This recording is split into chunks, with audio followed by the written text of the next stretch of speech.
তো গাইস দেখো, আজকে বানাবো হচ্ছে চিনির পরোটা, যেটা হচ্ছে মাম্মা খেতে ভীষণ ভালোবাসে। তো মাম্মার জন্যই আজকে বানানো।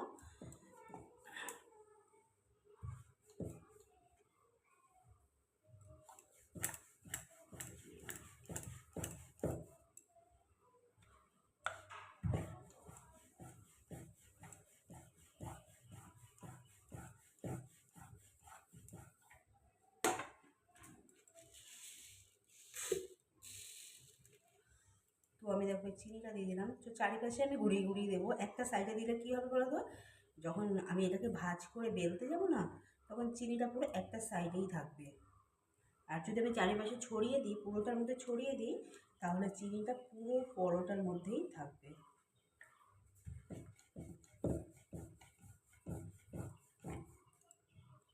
আর একটু আস্তে আস্তে চেপে চেপে বেলে নিতে হবে।